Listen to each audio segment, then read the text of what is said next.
ગુજરાતી વાર્તા પન્નાનું બલિદાન। મેવાડનો વીર શિરોમણી રાજા રાણાસંગ હતો। એ રાણાસંગનું મૃત્યુ થયું। હવે ગાદી કોને સોંપવી? સરદારો માટે આ મૂંઝવણ હતી। વારસદાર વિક્રમસિંહ હતો, પણ તે કાયર હતો। અનેક પ્રકારની કુટેવો તેને વળગેલી હતી। રાણાસંગ પણ તે રાજા બને એમ ઈચ્છતા નહોતા। સરદારોએ તેને બોલાવીને કહ્યું, મહારાજ, અમે તમારો મહારાણા તરીકે સ્વીકાર કરીએ, પણ તમારે એ ગાદીનું ગૌરવ જાળવવું પડશે। ખરાબ ટેવો છોડવી પડશે। સિસોદિયા વંશનું નામ રોશન કરવું પડશે। વચન આપો કે તમે મેવાડની તન મનથી સેવા કરશો। વિક્રમસિંહે વચન આપ્યું એટલે સરદારોએ તેને રાજતિલક કર્યું। પણ વિક્રમસિંહ તો હતો તે જ રહ્યો। ખરાબ મિત્રોની સોબત શરૂ થઈ ગઈ। સરદારોનું વારંવાર અપમાન કરવા લાગ્યો। દરબારમાં તેણે 7000 પહેલવાનો રાખ્યા હતા, એટલે જ તે રાજપૂતોની ઉપેક્ષા કરતો। બધા સરદારોએ ભેગા મળીને પ્રતિજ્ઞા લીધી, દરબારમાં આપણું અપમાન થાય છે, માટે આપણે પોતપોતાની જગ્યાએ જતા રહેવું જોઈએ। આપણે સૌ પ્રતિજ્ઞા કરીએ છીએ કે દરબાર વ્યવસ્થિત નહીં થાય ત્યાં સુધી આપણે દરબારમાં નહીં આવીએ। સરદારો દરબાર છોડીને જતા રહ્યા। રાણા વિક્રમસિંહને આ સમાચાર મળ્યા। રાણાને થયું, જે ગયું તે સારું થયું। દરેક વાતમાં દખલ કરતા હતા। રાજા પણ ખુશ અને પહેલવાનો પણ ખુશ। હવે દરબારમાં રંગ જામતો હતો।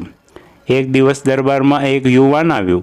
તે બોલ્યો, હું વનવીર છું, મહારાજ પૃથ્વીસિંહનો પુત્ર છું, તેમના જેવો વીર છું। એક પહેલવાન બોલ્યો, મહારાજ, આ વળી કયા રાજપૂત છે? આ તો ગોલો છે, ગોલો। પહેલવાનની આવી વાત સાંભળીને વનવીર ગુસ્સે થઈ જાય છે। તે તલવાર ખેંચીને કહે છે, મહારાજ, આ મારું અપમાન છે। વિક્રમસિંહ એને ઠંડો પાડે છે, તેને સરદાર તરીકે રાખે છે, પણ વનવીરનું અંતર એક જ પોકાર પાડ્યા કરે છે, અપમાનનો બદલો। રાત્રે વનવીર રાણાના શયનખંડમાં પ્રવેશ્યો। બહારના અવાજથી વિક્રમસિંહ જાગી ગયો હતો। વનવીર બોલ્યો, મહારાજ, તૈયાર થઈ જાઓ। તમે તે દિવસે હસ્યા હતા, હું ગોલો છું એમને? તો પછી જુઓ આ કટારનો ઘા। એમ બોલીને રાણાના પેટમાં કટાર ભોંકી દે છે। હાથમાં લોહી નીતરતી કટાર લઈને વનવીર બહાર નીકળ્યો। હવે તેનું ધ્યેય હતું કુમાર ઉદયસિંહ। તે ઉદયસિંહના ખંડ તરફ આવી રહ્યો હતો। કુમારની માતા પન્ના હતી। શયનખંડમાં પન્નાનો પોતાનો દીકરો પણ હતો। કિશન હજામને ખબર પડી ગઈ। તે દોડતો પન્ના પાસે આવ્યો। તેણે ઉતાવળે સમાચાર આપી દીધા। તે પન્નાએ કુમારને બચાવવાની યોજના બનાવી દીધી। તેણે એક ટોપલીમાં કુમારને સુવડાવી દીધો, ઉપર ઘાસનો કચરો ઢાંકી દીધો। એ ટોપલી કિશનને આપીને વિદાય કરી દીધો, સાથે કેટલીક સૂચનાઓ પણ આપી। પન્નાએ પોતાના પેટના દીકરાને કુમારની જગ્યાએ પલંગમાં સુવડાવી દીધો। પરિણામની તેને ખબર હતી, પણ કુમાર ઉદયસિંહને બચાવવાનો બીજો કોઈ માર્ગ નહોતો। ત્યાં જ ધસમસતો વનવીર આવી પહોંચ્યો। તેના હાથમાં લોહી નીતરતી કટાર હતી। ઓરડામાં આવીને તેને પન્નાને પૂછ્યું, ક્યાં છે કુમાર? પન્ના હૃદય પર પથ્થર મૂકીને પલંગ તરફ આંગળી કરીને બોલી, પલંગમાં છે, હમણાં જ સૂતા છે। વનવીર તેના પલંગ તરફ ધસી ગયો। સૂતેલા કુમારની છાતીમાં કટાર ભોંકી દીધી। તે મૃત્યુ પામ્યો। ખરેખર તો કુમાર બચી ગયો હતો।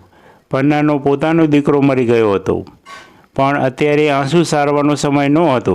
દીકરાના શબને એમ જ રહેવા દઈને તે બહાર નીકળી।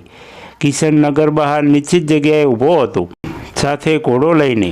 કુમાર ઉદયસિંહને લઈને પન્ના ઘોડા પર ભાગી ગઈ। કુમારને લઈને તે કુંભલમેર આવી। કુંભલમેરના રાજાએ કહ્યું, ધન્ય છે પન્ના, તારા છોકરાનું બલિદાન આપીને તે કુંવરને બચાવ્યો। અહીં તું નિર્ભય રીતે રહે, કોઈ પણ ભોગે હું કુમારનું રક્ષણ કરીશ। એ જ કુમાર ભવિષ્યમાં મેવાડનો રાજા બન્યો। તેણે ઉદયપુર વસાવ્યું। ધન્ય છે પન્નાને।